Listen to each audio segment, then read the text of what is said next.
Dan pemirsa, kita akan langsung bergabung untuk berdiskusi bersama analis transportasi perkeretaapian, spesialis persinyalan dan kendali operasi kereta api dari Masyarakat Transportasi Indonesia (MTI), Fahmi Arsyad. Pak Fahmi, selamat pagi. Ya, selamat pagi. Pak Fahmi, seperti apa analisa Anda dari insiden tabrakan yang terjadi sejak malam kemarin? Apakah ini menjadi sinyal yang cukup serius bahwa sistem perkeretaapian ini perlu dievaluasi lebih lanjut? Ya, sebelumnya dari MTI mengucapkan bela-sungkawa untuk musibah semalam ya, Mbak. Jadi kalau kita runut kejadian semalam memang efek domino dari adanya taksi yang mogok di lintasan, kemudian disusul oleh KRL yang menemper, kemudian KRL yang lain harus berhenti di Bekasi Timur dan Bromo Anggrek yang pada akhirnya tidak bisa melakukan pengereman, akhirnya menabrak dari belakang gitu si KRL. Nah, kalau kita lihat memang ini salah satu penyebabnya adalah taksi yang memang mogok dan tertemper di pintu perlintasan. Seperti itu, Mbak, kalau kita runut dari kejadian semalam. Oke, itu kan ada jalur yang berbeda antara kereta api dan juga KRL. Dari analisa MTI Ya, seperti apa mengapa insiden fatal ini bisa terjadi begitu? ya. Insiden ini terjadi memang betul, Mbak. Ada kalau istilahnya tuh memang ada double track ya dari lintas mulai dari Manggarai sampai ke arah Bekasi. Tapi dari Bekasi Timur kemudian lanjut sampai ke arah Cikampek sampai ke arah Jawa, dia double track. Nah, penggabungan ini dari double track ke double track itu juga memang kita lihat di situ. Kalau kita lihat semalam memang dari sisi pengeremannya yang memang nggak bisa ngejar gitu, Mbak. Karena kalau kita lihat atau secara teori pengereman kereta itu kan kereta bisa stop itu di jarak antara 700 sampai 1.200 meter begitu, Mbak.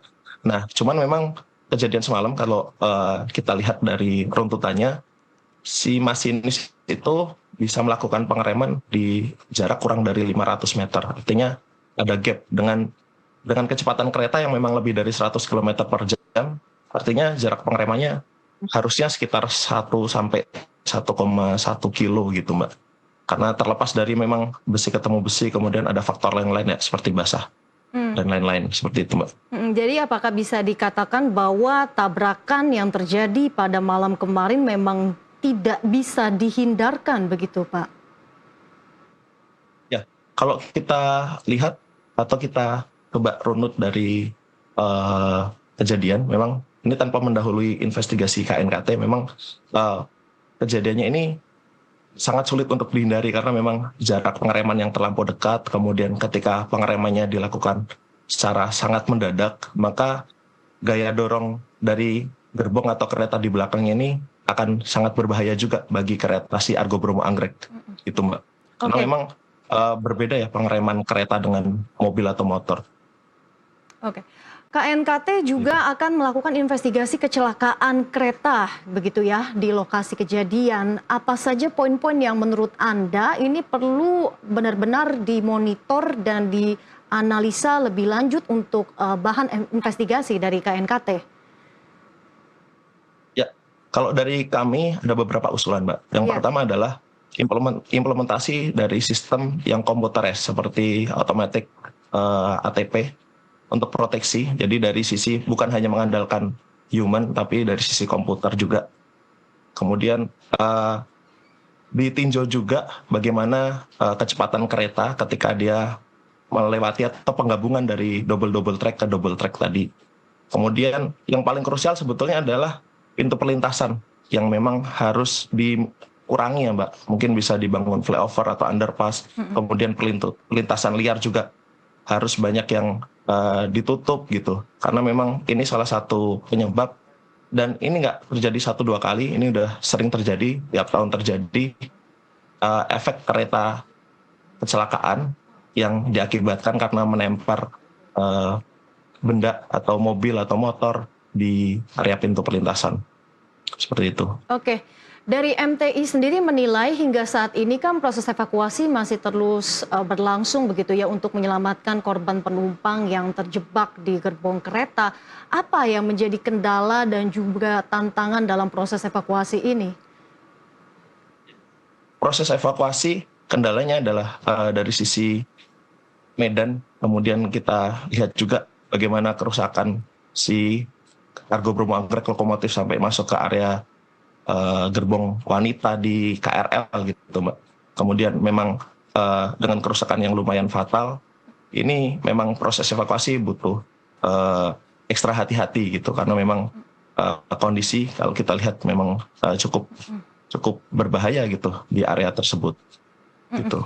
Sebetulnya untuk perpanjangan rute dari Bekasi ke Cikarang ini ya dalam ekosistem kereta api Argo Bromo Anggrek ini, apa sebetulnya yang perlu menjadi poin-poin pembaharuan agar insiden-insiden seperti ini tidak terjadi lagi, selain tadi beberapa poin mengenai infrastruktur yang juga sudah Anda sampaikan?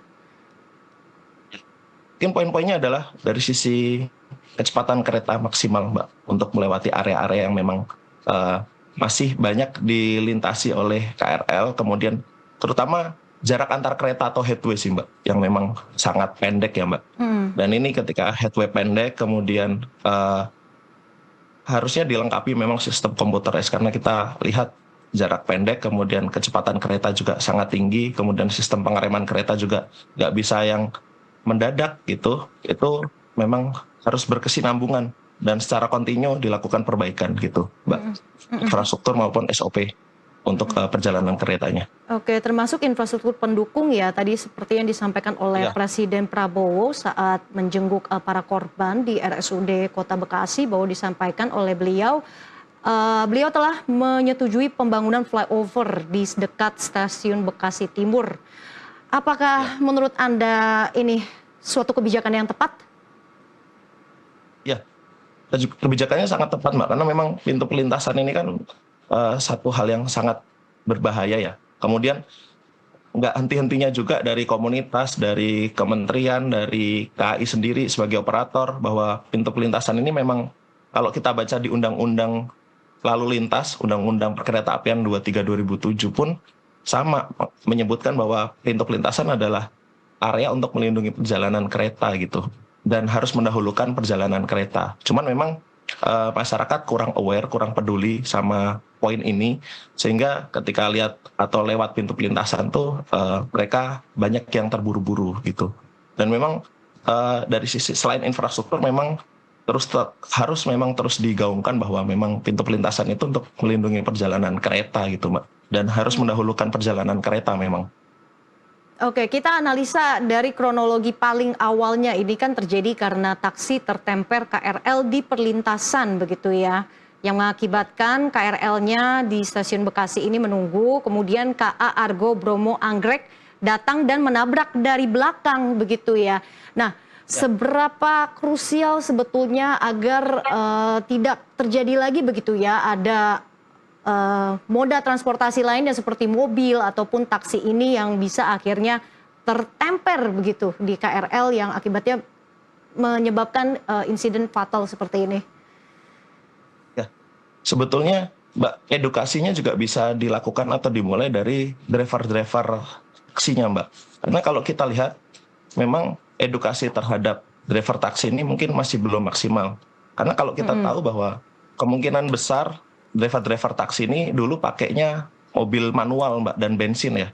Kemudian sekarang beralih ke matic dan listrik yang torsinya memang berbeda. Nah, ini mungkin jadi salah satu yang memang harus dijabarkan juga, bahwa memang ada perbedaan sistem atau perbedaan karakteristik dari mobilnya gitu. Nah, ini juga memang harus dilakukan juga gitu. Karena memang ternyata efek dominonya kalau kita lihat lagi, ketika ketidaksiapan driver dalam mengemudikan mobil taksi, ternyata efek dominonya luar biasa sampai ke kecelakaan kereta yang terjadi semalam begitu. Baik, baik. Apakah ini juga mengindikasikan bahwa ada suatu kelemahan kritis dalam sistem sinyal kereta api dan protokol operasional? Eh, Kalau dari kami menyimpulkan bahwa untuk sistem sinyal harusnya tidak tidak bermasalah ya, Mbak. Karena memang kalau kita lihat di kejadian juga aspek sinyal sudah menunjukkan aspek merah gitu. Sudah Oke, menunjukkan aspek bahwa kereta memang harus berhenti. Tapi balik lagi tadi, karena kondisi yang terlalu dekat, kemudian kecepatan kereta yang memang sangat tinggi, jarak pengeremannya nggak sampai gitu, Mbak. oke, Tapi memang memang yang bisa kita pelajari adalah bahwa dengan jarak petak jalan ya, dengan jarak antar stasiun yang cukup pendek, kemudian cukup padat lalu lintas keretanya dengan kecepatan kereta yang sangat tinggi, nah itu mungkin bisa dievaluasi untuk kecepatan keretanya juga, gitu oke. Mbak. Oke, sempat juga Santer dikabarkan bahwa komunikasi antar stasiun dalam sistem manajemen lalu lintas kereta ini juga ditemukan mengalami delay begitu ya. Menurut Anda, apakah analisa ini cukup tepat untuk menggambarkan kronologis dari insiden tabrakan ini? Kalau dari kami mungkin belum bisa menyimpulkan, Mbak. Iya. Tapi sepengalaman kami atau sepengetahuan kami memang eh, komunikasi ini pasti akan terus dilakukan secara kontinu gitu, Mbak. Baik dari pemimpin perjalanan kereta maupun dari pusat kendali gitu. Dan eh, untuk delay itu memang harusnya nggak ada ya. Harusnya memang pasti sudah tersampaikan gitu, Mbak. Tapi karena tadi, Mbak, karena Mm-mm. memang jaraknya sudah terlampau dekat, akhirnya nggak bisa ngejar lagi untuk jarak aman pengereman. Oke, sudah terlampau dekat, sudah terlalu kritis begitu ya antara Ya, waktu dan betul. juga jaraknya. Menurut Ya. MTI dari situasi ini, dari kejadian ini, apa urgensi yang perlu dilakukan dalam meningkatkan standar keselamatan di infrastruktur transportasi rel Indonesia? Ya, baik Mbak. Jadi sebetulnya ada tiga hal yang penting. Yang pertama infrastruktur ya Mbak. Dari Hmm, sisi perlintasan tadi itu bisa banyak yang ditutup atau dibangun flyover dan underpass sesuai arahan dari Presiden. Kemudian dari sisi internal KAI SOP-nya untuk perjalanannya juga bisa dimaksimalkan kembali, dievaluasi. mm-mm. Kemudian dari sisi penjaga pintu juga butuh untuk lakukan kembali refreshment, Mbak, gitu. Karena memang dengan banyaknya pintu perlintasan, kemudian ada banyaknya penambahan si penjaga pintu kan nggak semuanya punya pengalaman yang sama ya, Mbak. Dan ini harus dilakukan supaya mereka punya kemampuan yang sama ketika menghadapi kondisi-kondisi darurat. Karena memang di kejadian mungkin dulu di Semarang Mm-mm. itu pernah kejadian bahwa harusnya kereta bisa berhenti, tapi karena aba-aba yang ditunjukkan sama penjaga pintu tidak sesuai, masinis tidak mengerti aba-aba tersebut. Nah, hal-hal yang kayak gini tuh Mm-mm. memang jadi salah satu hal yang harus diperhatikan bahwa nggak melulu soal si pengguna jalan juga. Ternyata penjaga pintu juga memang harus diedukasi lagi supaya dia tahu rambu-rambu apa yang harus diberikan kepada masinis untuk memberitahukan bahwa di situ ada mobil atau ada towing yang memang sedang berhenti atau mogok seperti itu, Mbak. Oke, jadi artinya ada kelalaian prosedural pada tingkat operasional dong, Pak? Eh, Kalau kelalaian prosedur harusnya nggak ada ya kalau di kejadian semalam ya, Mbak. Iya. Memang semuanya sudah sesuai SOP, tapi memang tadi balik lagi ke jarak pengereman yang terlampau dekat sih, Mbak.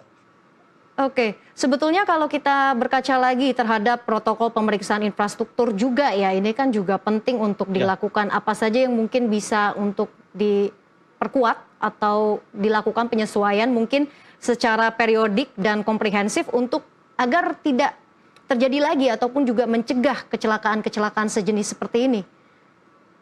ya. Kalau kita lihat kejadian semalam memang berawal dari aksi yang mogok di pintu perlintasan liar, mungkin bisa dimulai dari tiga menteri dulu nih, Mbak. Hmm, Mendagri, kemudian Menteri PU, sama Menteri Perhubungan untuk ya tadi untuk perapihan area-area yang pintu perlintasan, terutama pintu perlintasan liar supaya semuanya terjaga. Kemudian yang titik-titik rawan macet bisa dibangun underpass atau flyover. Dari situ dulu, Mbak. Kemudian selanjutnya dari sisi penjaga pintu yang memang diedukasi bagaimana semboyan-semboyan darurat yang bisa dipahami sama masinis. Kemudian selanjutnya baru dari sisi operasi kereta itu bisa dibuat supaya lebih aman. Salah satunya bisa diimplementasikan proteksi dari sisi komputer yang ditambah dengan komputer. Jadi tidak hanya mengandalkan dari sisi manusia. Mungkin itu sih Mbak beberapa perbaikan, rekomendasi perbaikan. Oke, kita bergeser ke efek dominonya ya Pak ya. Ini kan termasuk jalur vital begitu bisa kita katakan bahwa dari kondisi ini kecelakaan yang terjadi semalam sudah banyak sekali jadwal-jadwal kereta yang juga dibatalkan. Menurut Anda apa efek paling signifikan yang terjadi? Ya, efek paling signifikan tentu adanya korban jiwa yang timbul ya Mbak. Iya. Sampai saat ini kan udah ada 14 orang. Nah ini efek yang sangat tinggi gitu, sangat bisa disesalkan. Nah, tapi alangkah lebih baiknya mungkin dari pemerintah, dari KNKT bisa merumuskan denda bagi si penyebab kecelakaan ini dari hasil investigasi, kemudian nanti bisa dimunculkan denda karena memang kerugiannya nggak sedikit ya Mbak, gitu sampai meninggal adanya korban jiwa seperti itu Mbak. Oke, baik. Kemudian dari statement PT KAI ini melihat sepertinya memang dari sisi koordinasi operasional yang memang akan menjadi ataupun masuk dalam tahap evaluasi ya untuk bisa menentukan tanggung jawab secara spesifik itu ada di pihak yang mana begitu. Tapi kalau menurut MTI ini ada di mana? Pihak mana yang memang paling bertanggung jawab?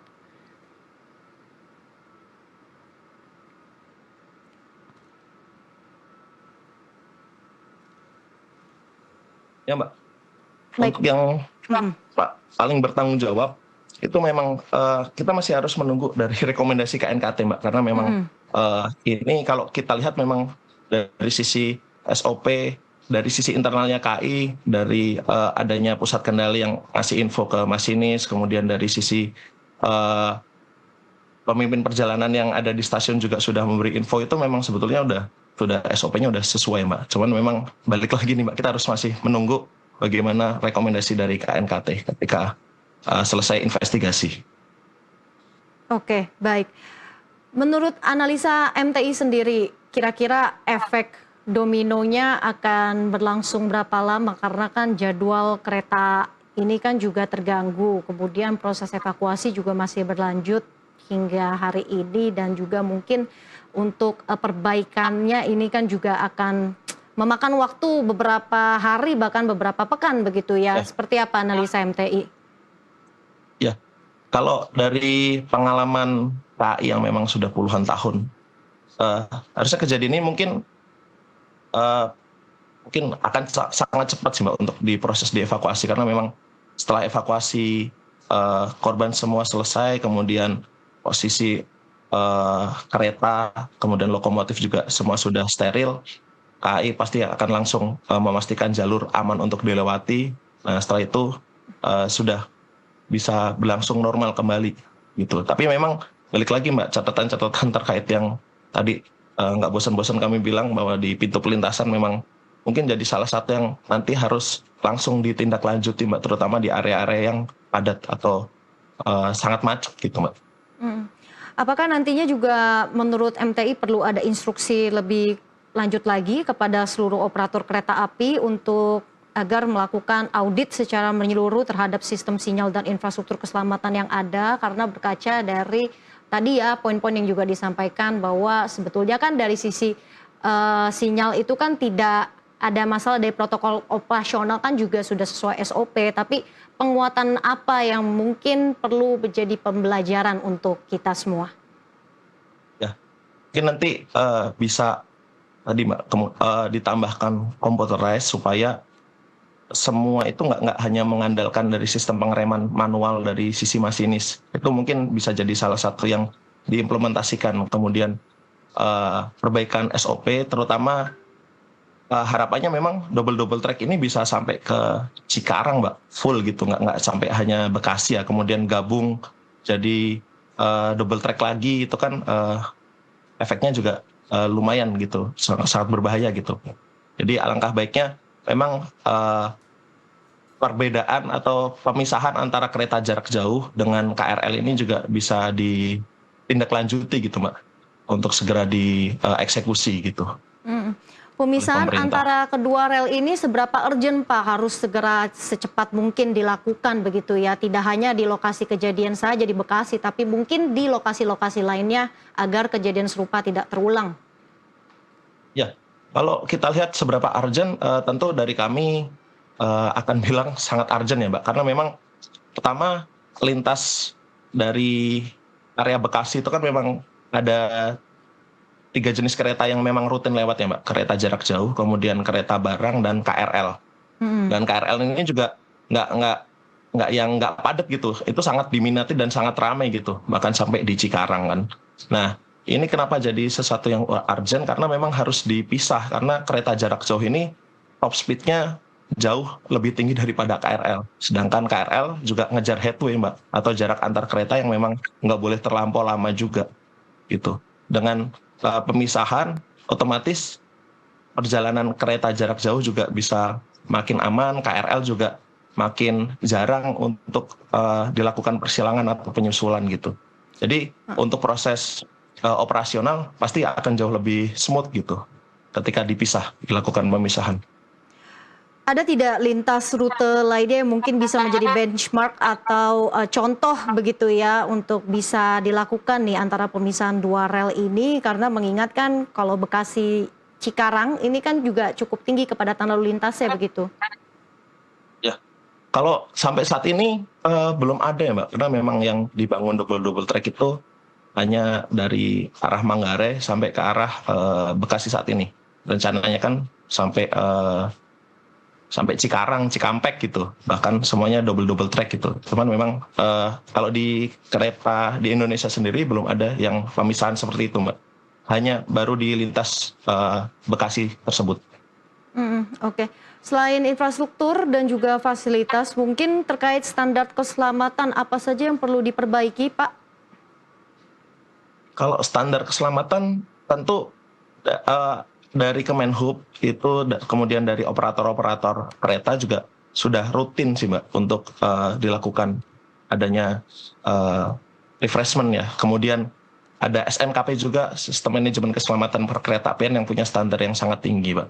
Mungkin yang paling bisa dilakukan yang memang sedini mungkin ya tadi Mbak, edukasi terhadap orang-orang yang melintasi, atau untuk masyarakat luas lah. Kemudian ditambah sama penjaga pintu yang memang harus punya standar yang sama terkait kondisi darurat kereta. Seperti itu Mbak. Baik, kita akan tunggu investigasi dari KNKT mengenai proses evakuasi dan juga proses pemeriksaan lebih lanjut begitu ya terkait dengan tabrakan ini. Terima kasih sekali lagi analis transportasi perkeretaapian, spesialis persinyalan dan kendali operasi kereta api dari Masyarakat Transportasi Indonesia MTI, Fahmi Arsyad, sudah bergabung bersama kami di pagi ini. Terima kasih Mbak.